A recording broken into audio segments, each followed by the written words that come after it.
देखिए, देश में जो माहौल है वो किसी से छुपा नहीं है।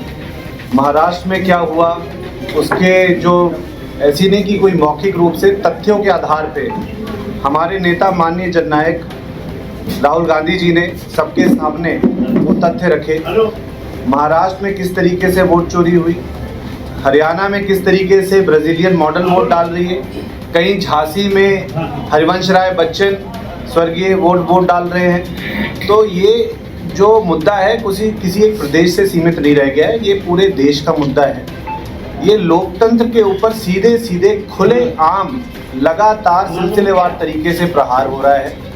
इसके खिलाफ बिगुल फूंकने के लिए युवा कांग्रेस पूरी तरीके से पूरी मजबूती से इसकी लड़ाई लड़ने जा रही है। मैं बिहार में खुद था, मेरी जिम्मेदारी थी वहाँ पे जब SIR की प्रक्रिया चल रही थी।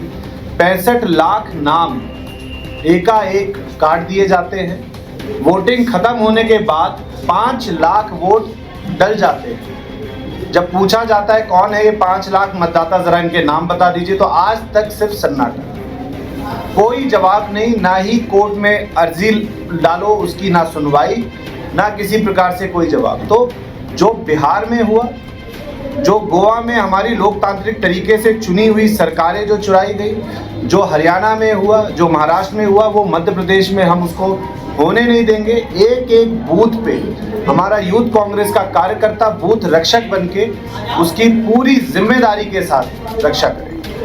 ये बात है तो राहुल गांधी जी भी कह चुकी, जो आप कह रहे हैं कोई नई बात नहीं है। इसका हल क्या है? कांग्रेस के पास, कांग्रेस को वोट डालती है जनता, भाजपा को जाती है, ये आपका आरोप है। इसका हल क्या है टेक्निकल? इसका हल सिर्फ एक है, इसका हल सिर्फ एक है, वो है कि हमें बूथ को मजबूती के साथ BLO जो है अपने तैयार करने होंगे, अपनी जो बूथ की कमेटियां हैं उनको सशक्त करना होगा। देखिए, इसमें कोई दो मत वाली बात नहीं है। हमें अपने हिस्से की जो मेहनत है वो हम कर सकते हैं, और उसके लिए यूथ कांग्रेस संकल्पित है कि उसको हम लोग बूथ स्तर पे, ब्लॉक लेवल पे स्थानीय मुद्दों को, चाहे वो कोई भी मुद्दा हो, प्रदेश, इंटरनेशनल, नेशनल बात ना करें, स्थानीय मुद्दों को ले जाके छोटी छोटी नुक्कड़ सभाओं के जरिए से उन मुद्दों को उठाएंगे, और उसमें चिन्हित करके जो अपने सिपाही हैं और जो बूथ पे काम करना चाहते हैं उसको, उसकी रक्षा करें, उनको हम चिन्हित करके उनको हम पदों पर। वोट की लड़ाई तो कांग्रेस 23 में भी देख चुके हैं हम लोग, मीडिया वाले भी बहुत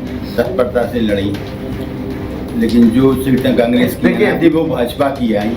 तकनीकी तैयारी क्या है आपकी, जो वोट चोरी का मामला है? सीधा तकनीकी तैयारी ये है कि अभी जैसे हाल फिलहाल में आपने देखा कि SIR की जो लिस्ट आई है उसमें लगभग 44-45 लाख नाम काटे गए, और उसमें ऑब्जेक्शन का जो टाइम है जो दिया गया है, उसमें सारे के सारे जितने हमारे जिलाध्यक्ष हैं उनको निर्देश दिए गए हैं कि उनमें जो ऑब्जेक्शन, जो नाम जुड़वाने हैं उसके ऊपर वो सूचीबद्ध तरीके से उनके लिए वो वहाँ पे जाएं, उनकी लड़ाई लड़ें, उनके नाम जुड़वाएं जो गलत तरीके से काटे गए हैं। उसके अलावा जो कोर्ट के ज़रिए जहाँ पे इलेक्शन कमीशन के सामने चाहे रिप्रेजेंटेशन हो, चाहे कोर्ट का दरवाज़ा खटखटाना होगा, वो लड़ाई हम पूरी मजबूती से लड़ेंगे। वोट मैनिपुलेशन से संबंध में आपकी EVM पर आरोप थे कांग्रेस के कि EVM के द्वारा भी वोट मैनिपुलेशन किया जा रहा है। कांग्रेस को वोट डालते हैं तो BJP में चली जाती है कमल पर। अगर ये रहा तो आप जितना भी बूथ मैनेजमेंट कर लें तो क्या वोट आप अपने उस पर कर पाएंगे? बात नहीं है यहाँ पे। तो अभी बात देखिए, मुद्दा सिर्फ एक है कि बूथ अपना पर्पस जो है, आज सागर में जो कार्यक्रम का पर्पस है वो एक ही उद्देश्य है, किस तरीके से युवा कांग्रेस अपनी सारी इकाइयों में बूथ लेवल की जो मैनेजमेंट है उसको किस तरीके से सशक्त करने जा रही है, और हर एक बूथ पे किस तरीके से 10 युवाओं को जिम्मेदारी देके बूथ रक्षक तैयार करना है। तो ये मान लिया जाए कि कांग्रेस अब EVM वाले मुद्दे से दूर होने के लिए जा रही है? नहीं, EVM का क्योंकि बूथ लेवल पर आप अपना एजेंडा जितना भी स्ट्रॉन्ग कर ले, लेकिन अगर वोट मैनिपुलेशन नहीं रोक पाए तो कैसे अपने समर्थन में सरकार बना पाएंगे आप? नहीं, जो मैनिपुलेशन है वो तो कोई किसी से छुपा नहीं है। मैनिपुलेशन तो आपके सामने है, और जो जिस तरीके के, मैं महोबा से आता हूँ, बहुत दूर से नहीं आता, बुंदेलखंड से ही हूँ, यूपी के। मेरे लोकसभा में एक गांव में एक घर में 4,500 वोट निकलते हैं। तो मुद्दा ये है, क्या इसकी ज़रूरत थी? जो SIR की जो प्रक्रिया हो रही है और जिस तरीके से हो रही है, सवाल उस पर खड़ा होता है। तो उसके खिलाफ उसका एक ही जवाब है अभी कि हम अपने जितने बूथ हैं उनको हम हर हालत में वहाँ पे वोट चोरी अगर रोकने का कोई भी एक तरीका है तो वहाँ पे हम बूथ रक्षक जो है अपने तैयार करेंगे और वो बूथों की लड़ाई। SIR लागू की भाजपा ने, उसके पहले कांग्रेस कुछ नहीं बोली, उसका विरोध करने क्यों नहीं खड़ी हुई SIR? नहीं तो कहाँ से विरोध हुआ कांग्रेस के? नहीं, SIR का डे 1 से जिस तरीके के उनके जो प्रक्रिया रही उसको डे 1 से हमारे जितने नेता हैं CWC मेंबर्स हैं उन्होंने उस चीज़ पे क्वेश्चन उठाया, उनके पास रिपीटेड रिप्रेजेंटेशन। इस बात का जवाब मैं आपका ये दूंगा कि हम लोगों ने स्वयं इलेक्शन कमीशन के ऊपर नहीं होगा तो 1000 से ऊपर कंप्लेंटें सिर्फ विधि विभाग ने, क्योंकि मेरी जिम्मेदारी है, मैं विधि प्रकोष्ठ का भी चेयरमैन हूँ, और हम लोगों ने डाली और हमने उनसे समय मांगा कि भाई आप कम से कम मिलने का तो समय दीजिए। आज तक कोई इस पर जवाब नहीं। तो ये देखिए, एक इसको पूरे उसमें देखना पड़ेगा हॉलिस्टिक तरीके से, किस तरीके से एक ये लंबी एक जिसे कहेंगे एक स्कीम के तहत ये चीज़ें चल रही है, इसकी जो क्रोनोलॉजी है किस तरीके से चल रही है। अनेक प्रदेशों में, अब मध्य प्रदेश में ही मेरी जिम्मेदारी थी, मैं चंबल संभाग में देख रहा था और मैंने इतने लोगों से बात करी, कहीं से नहीं लग रहा था मध्य प्रदेश में जिस तरीके के रिजल्ट आए उसके बाद फिर आपके सामने। तो इसका सिर्फ एक ही जवाब है, वो है कि हमें अपने बूथ को पूरी ताकत के साथ अपने कार्यकर्ताओं को एक एक बूथ की रक्षा करनी है ताकि इस वोट चोरी को किसी भी हालत में रोका जाए, क्योंकि लोकशाही की चोरी है और जब लोकशाही चोरी होती है तो तानाशाही आती है। लठैत तो खड़े कर देंगे आप 10-10 हर बूथ पे। लठैत गलत शब्द, लठैत नहीं, वो हमारे नहीं, वो संविधान के रक्षक है। लड़ाई संविधान की है जिसकी प्रति लेके हमारे माननीय नेता राहुल गांधी चल रहे हैं। वो संविधान क्या है? आप जो मुझसे सवाल पूछ रहे हैं, आपको ये भी सवाल पूछना चाहिए कि जो बाहर सड़क टूटी हुई है क्या वो संविधान नहीं है? क्या जो खरंजा जो टूटा पड़ा हुआ है वो संविधान नहीं है? अभी दूसरा सवाल किया तो आपसे भी अपने आप SIR और उस पर आ गए कि आपसे कुछ पर बोलने आए हैं, इसलिए हमने वो सवाल किया कि 10 आपने लठैत खड़े कर दिए, लेकिन पिछले दरवाजे चोरी हो रही उसको कैसे रोकेंगे?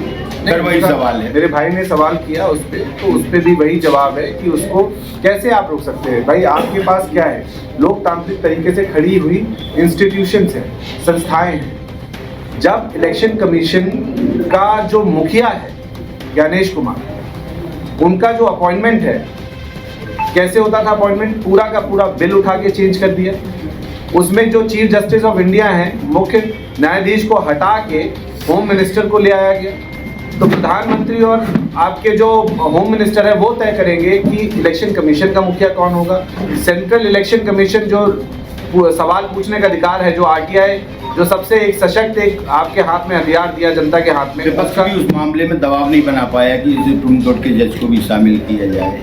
नहीं, उस पर पूरा बिल्कुल संसद में उस पर सवाल उठाए हमारे नेता ने, हमारे LOP ने संसद में सवाल, सारे दलों ने उस पर सवाल उठाए। लेकिन आपको तो पता ही है किस तरीके से रात में कोई सपना आया और उसको सुबह पारित करना है तो वो कर रहे हैं उस तरीके से। अभी अंकिता भंडारी वाला मामला काफी चर्चाओं में है आपके यूपी से, कांग्रेस का क्या स्टैंड उस पर कुछ नजर नहीं आ रहा है? तो फिलहाल यहाँ पे संगठनात्मक कार्यों के लिए हम, आप यूपी से आते हैं इसलिए हमने बात किया। नहीं, वो यूपी का मामला नहीं, उत्तराखंड का मामला है पहली चीज़। तो मैं यूपी से आता हूँ, तो वो गलत है बिल्कुल। उसके जो आरोपी हैं उनके ऊपर जांच होनी चाहिए और उनको जल्द से जल्द जो है उसके ऊपर कार्रवाई होनी चाहिए, यही है। उसमें तो कोई दोमत वाली बात ही नहीं है।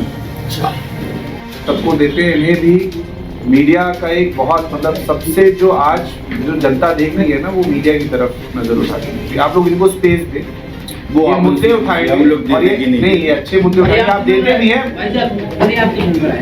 वैसे पूर्व में आपने जो निर्वाचित, अभी आप संगठन की बात कर रहे हैं कि निर्वाचित होके आए हैं, विधानसभा अध्यक्ष भी बने हैं, अध्यक्ष भी बने हैं।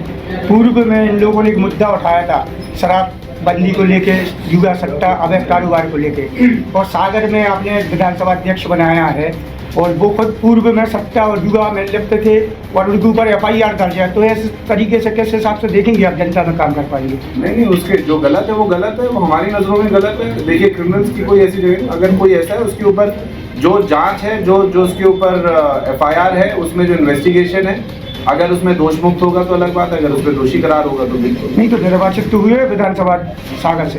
नहीं, निर्वाचित हुए हैं, उसके बाद आपको जानकारी नहीं थी इसके पहले कि कोई क्रिमिनल आके नहीं, जानकारी किसी को होती है कि कोई क्या क्रिमिनल है कि वो है। बाद में अगर, मैं ये नहीं कह रहा उसके ऊपर एलिगेशन है, वो क्रिमिनल नहीं है, वो एलिगेशन अभी कोर्ट में प्रूव नहीं हुए, तो अगर कोर्ट में कोई चीज लंबित है तो उसके बारे में अभी बात करना वैसे भी उचित नहीं है। उसके जो भी उसकी चीजें आएंगी सामने, उसके हिसाब से आपको एक अगर कहना ये है कि अगर इसमें शुचिता का मापदंड रहे, अगर ऐसे लोगों को आप कांग्रेस के माध्यम से प्रमोट ही ना करने दें, यदि नहीं, बिल्कुल कोई क्रिमिनल्स की जगह नहीं है हमारे संगठन में, वो साफ सी बात है, उस पर कोई।